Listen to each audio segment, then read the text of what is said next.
Hello and welcome. I'm Vanessa Roberts of Federal News Network. Joining me today to talk about innovation in eye care and the value of a vision plan are Dr. Scott Edmonds, the Chief Eye Care Officer at United Healthcare, and John Ryan, CEO of Vision Plans at United Healthcare.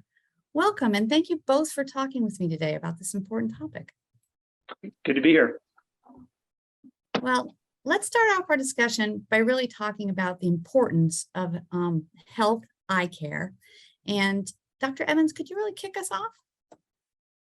Sure. There's really three elements to the eye exam that really crystallize the things that are important.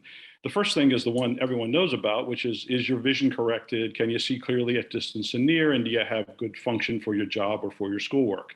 So vision is our number one job. It's done by refracting the eye to make sure that each eye is corrected equally and that people have good depth perception and that they see nice and clear as possible. The second part is then to look for potential eye diseases. And some eye diseases, glaucoma in particular, have no signs or symptoms. A person could have glaucoma, have great vision, and not realize that their eye is threatened. And glaucoma, when left untreated, can lead to blindness. So ruling out any eye disease, active or the risk for eye disease in the future, and the education that goes with potential risk is the second part.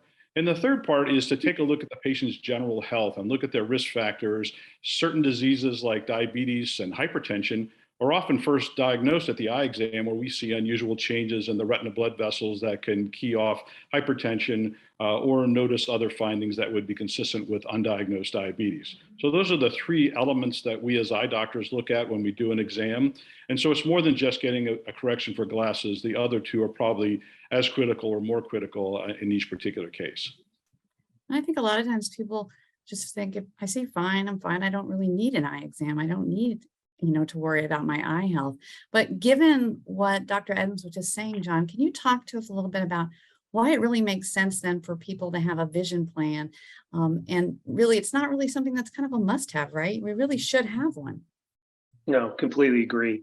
And just as Dr. Edmonds said, I mean, there are solid health reasons, but it just like you go into your primary care physician, it is something that you should be engaging with that we call them an eye care professional. Typically, it's an optometrist, could be an ophthalmologist, but she or he is really someone that is going to get to know you well, is going to get to know what your eye conditions are. And honestly, it's not just about, am I seeing okay? It's exactly what Scott just said. 23 conditions can be diagnosed through the eye that are unrelated to your vision. That being said, at the same time, we are on screen so much more these days.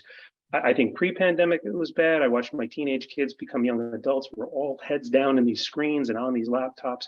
Now more than ever, we're seeing more and more eye conditions, whether that's actual sight issues or dry eye. So there's just a really good reason to establish that relationship with your local eye doctor, your optometrist, whether it's independent or retail. And really, the benefit plan exists for you to go. We want federal employees to be accessing the benefit, because even if you don't need glasses or contacts, or you don't think your prescription has changed, it is just a great way to have a baseline, keep a baseline, and potentially find other conditions that may be going on that you can talk to your own personal medical doctor with as well. Also, you just alluded to something that happens. Like, you started talking about your own kids, and then, we all age too, and your eyes age with you. Dr. Edmonds, can you talk a little bit about what it looks like for your patients and, recommend healthy eye care at different stages? Sure. There's different things that we look at depending on the age of the patient. So let's just start at babyhood. And for babies, we're really interested in whether or not their eyes are straight and whether or not they have a congenital cataract. We think of cataracts as more common in the adult population, but babies can be born with cataracts. And there's one really particular concern that we see when we look at a baby's eye. If the pupil is gray or white, they could have a problem called retinoblastoma, which is fatal if not corrected, and it needs to be corrected immediately. So there's a number of things we look at for babies. We also can check their refractive error, even though they can't answer the questions of which lens is better. We can look for gross refractive errors that need to be corrected, or the baby would have amblyopia or a lazy eye for the rest of their life. Once we start school age, we're concerned about best best vision for both distance and near. So if they need glasses or contact lenses, we want to get that corrected, because 80% of what the brain takes in from its environment comes from the visual system. So we got to make sure not only are they seeing clearly, but clearly out of both eyes, that their depth perception is intact, and they have the best visual performance. Once we get to young adults that are in the early working force, we start being concerned about dry eye problems. So dry eye gives us that scratchy, itchy feeling. People start to ill perform because their eyes are uncomfortable. And so we have many ways to correct for dry eye problems. And the new problem, as John alluded to, that we really saw an uptick during the pandemic, is a problem called digital eye strain. Where people maybe don't have a dry eye, but they have other symptoms of redness or irritation or blurred vision that comes from too much time in front of a digital device.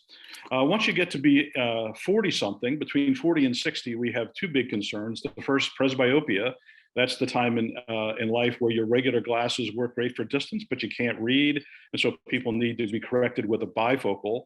And 40 is also the age of the onset of glaucoma. So glaucoma, that disease with no signs or symptoms, people see great, but the pressure inside the eye is building up and slowly damaging the optic nerve. So people that have risk factors like parents with glaucoma, certain ethnicities, African America, some of the Asian communities are at higher risk for glaucoma just because of their genetic background.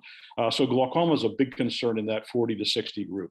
Once you get to be 60 plus, then we're starting to look for cataracts. Cataracts interfere with vision. They can, even though you can see to read and see clearly at the distance, glare can be a problem that can make driving unsafe. Your performance can go downhill. So that is the age group we start looking closely for cataracts that are interfering with vision. And as you get older yet, we look at a problem called age-related macular degeneration, where people start to lose their central vision from this age-related problem. The good news is we have a number of new treatments for age-related macular degeneration. We can, in some cases, reverse vision loss and keep people seeing it throughout their lifetime. So depending on the age, the eye doctor has sort of a different job, different responsibility, and we custom tailor every eye exam to age, risk factors, to make sure that we do the best job we can to take care of people. Well, let's go back to John and talk a little bit about, so there's all those obviously different stages of life. You're obviously needing to look at different healthcare throughout that time for your eye vision. Talk about sort of what's happening with vision insurance, maybe some changes and trends you're seeing, but also how United Healthcare's Fed VIP vision plan really addresses them, and maybe how that's helpful to a lot of Feds who are looking at these types of Sure. plans. Sure. Thanks, Vanessa. It's a great question.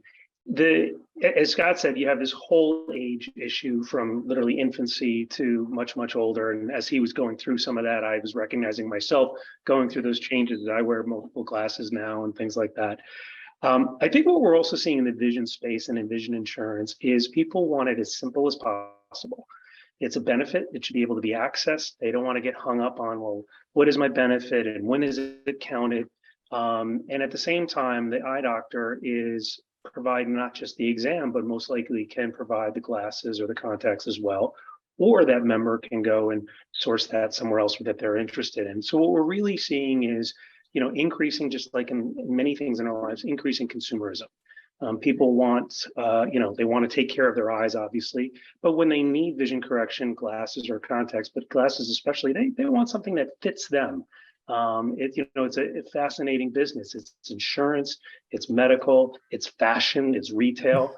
So what United Healthcare Vision is attempting to do, and I think we're doing very successfully, is meet that consumer, in this case, federal employee in the VIP program, to get care where they want to, and then to get the glasses where they want to and how they define it. Sometimes people just want something quick and easy.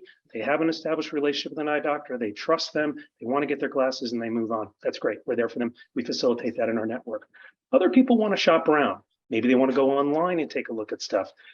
We have enabled all of our retail relationships to be as broad as possible. We have the largest retail network with all the brand names. In addition, for those people who want to try virtual try-ons, we enable that with our retailers and some other unique relationships like we have with Warby Parker and Glasses USA. So what we're trying to do is not only encourage people to utilize their benefit and take care of their health, whether they're in young dependents of the kids of theirs, or new out and working, or all the way up into more mature workers like myself. but also wherever they want to be on that kind of value chain, what's important to them, the price, the fashion, where they get it. So our network enables that. And then we also try to, consider the holistic eye, and there's a number of programs we kind of explore with that as well. So let's kind of follow on that. You kind of alluded to it already. You talked about Warby Parker. You talked about some different brands and partnerships that you're working with. Maybe you can talk a little bit more about how you really focus on having these, numerous partners and work with a lot of industry leading brands, not just for fashion or for maybe specific consumer desire, but also for innovation and value, right? Right. Well, I think one of the benefits of United Healthcare and United Healthcare Vision in this case is the fact that we serve so many consumers in the Federal Benefit Employee Program. We're incredibly proud to be part of that, but we serve consumers outside of that as well. So we're able to attract a lot of partners. And one thing that we want to do is be affiliated with those partners who, one, are maybe brand names that are valuable to consumers as well, to enrollees, people who acquire the benefits, but also ones that have the same kind of philosophy that we do, that eye care and eye health should be part of your total health. So, for instance, we've invested heavily into blue light solutions. One of the things that Scott talked about is how your eye takes in light. Well, coming out of everything from the sun to fluorescent light, but especially your devices in the full visible spectrum. Part of that visible spectrum of light is blue light. It can be damaging to eye, especially young eyes. So that's why a lot of people now, when they go to their eye care retailer or provider, or the OD, they sit there and they will talk about having blue light protection in glasses. We've taken that a step further. We've partnered with screen protector companies like Zag, with laptop device makers like Dell, to make sure that our members have access to those devices and protection that help protect some of that blue light. And that does everything, not only from protecting the eye, it helps your sleep patterns, it helps the child who's developing. So we've looked at blue light, we look at things in safety wear, we always are looking at benefits around other sun protection devices. So there's a lot of places we can go, but right now in the current age, that's one area we're focused, and we're particularly focused on, pediatric and kids, because we really think we need to make an impact there. Right. Well, yeah, we're all in front of screens all the time now, big ones and small ones, right?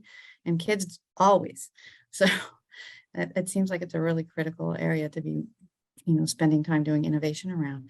Well, it's been a great conversation, but before we go, I just wanted to ask Dr. Edmond, maybe there's a personal story that really for you exemplifies really the importance and critical nature of vision care and why people really need to stop and think about it and make sure they are taking care of their eyes.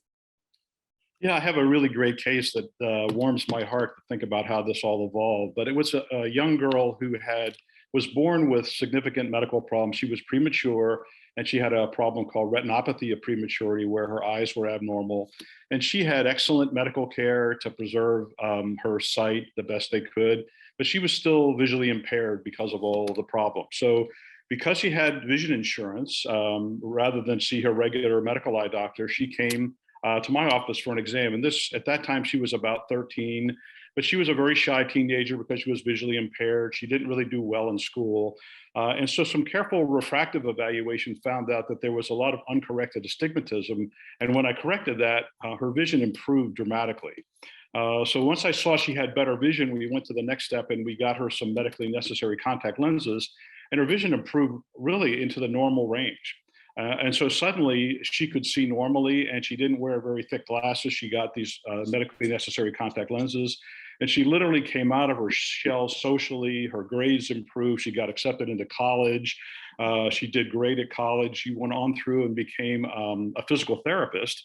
And I just saw her recently. She met her husband while in physical therapy school. They have a new baby. She's had a really successful life, all because we were able to correct her vision and get her to normalize both academically and socially through her vision insurance, which provided for refractive eye care.